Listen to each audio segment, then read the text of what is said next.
대구 북구갑의 우재준 의원입니다. 좀 전에 질의에서 연결되는 부분 네. 조금 말씀을 드리겠습니다. 장관님께서 국내 주식 목표 보유 비중 상향시킨 그 이유 기존에 계속해서 줄여왔는데 갑자기 올해 들어서 5.9%나 상향시킨 이유에 대해서 목표와 실질 보유 비중이 격차가 많아서 현실화시키기 위해서 그렇게 했다라고 이야기를 하셨죠. 그게 배경이 됐다는 말씀입니다. 이 격차가 실제로는 한 15% 정도까지 났죠. 목표 비중이 14.9%였는데요. 5월 말 기준의 국내 주식 비중이 한 29% 정도 15% 정도 났죠. 이렇게 격차가 생긴 원인이 뭡니까? 저희가 이제 국내 주식이 거의 한 3배 가까이 뛰어서 국내 주식 팔 때 안 팔아서 그런 거 아닙니까? 원래는 그러니까 적절하게 오를 때 팔았어야 되는데 폭등장에서 팔았어야 되는데 그걸 안 팔아서 이렇게 격차 생긴 거 아니에요? 근데 이제 매도를 하더라도 원래 워낙에 그 국내 주식의 상승폭이 적절하게 원래 컸기 팔면 때문에요. 목표 보유량이라는 걸 정해 놓은 게 그게 넘어서면 적절하게 팔면서 그렇게 해서 조정하라는 원래 취지잖아요. 근데 이제 근데 선거가 있었고 선거 전에 그냥 안 판 거잖아요. 그러니까 리밸런싱을 할 때는 어느 정도 좀 안정적으로 주식이 변동할 때는 그게 가능한데 이렇게 추세적으로 구조적으로 증가하고 있는 상황에서는 리밸런싱을 결정하기가 어려웠다는 말씀드립니다. 자, 2021년 예외적 허용 한도 SAA를 변경했던 그때의 이야기를 다시 조금 해드리겠습니다.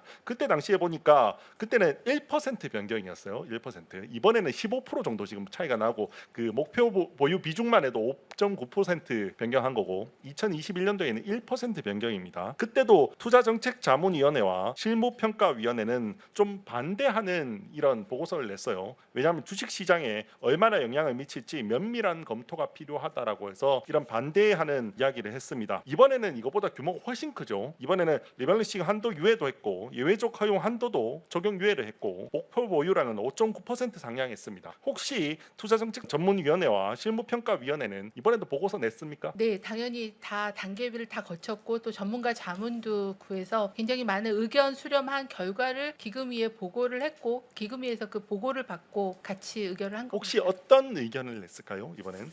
그 말씀하신 여러 가지 고려 사항과 찬반에 대한 의견들이 개진이 됐었고요. 이제 그런 것들을 다 고려해서 어느 정도의 의견을 조율해서 전문위원회도 보고를 했고 실평위에서도 실평위 검토 결과를 위원장들이 기금 혹시 뭐 운영위원회에 찬성했다, 보고를 반대했다, 했습니다. 우려했다 이런 부분에 대해서 의견들이 좀 모아지는 건 없었나요? 어느 정도의 의견이 있었다라는 건 기금 운영위원회에 보고를 드렸습니다. 뭐 저희한테는 이렇게 공개할 수는 없나요?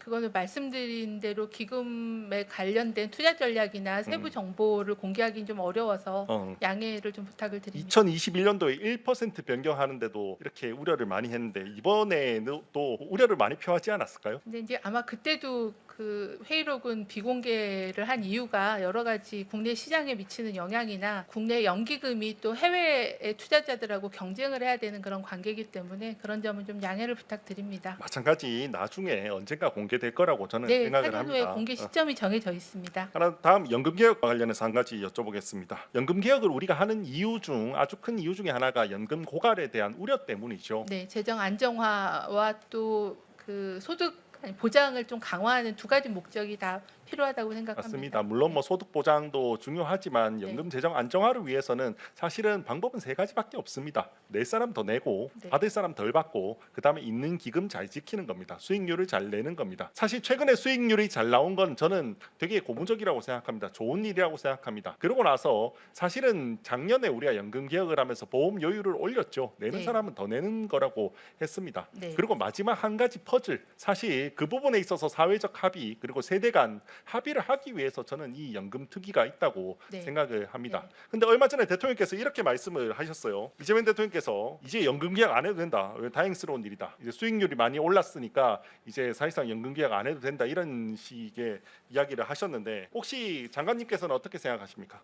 구조 개혁은 필요하다고 생각합니다. 그럼 대통령 말은 좀 문제가 있는 거죠.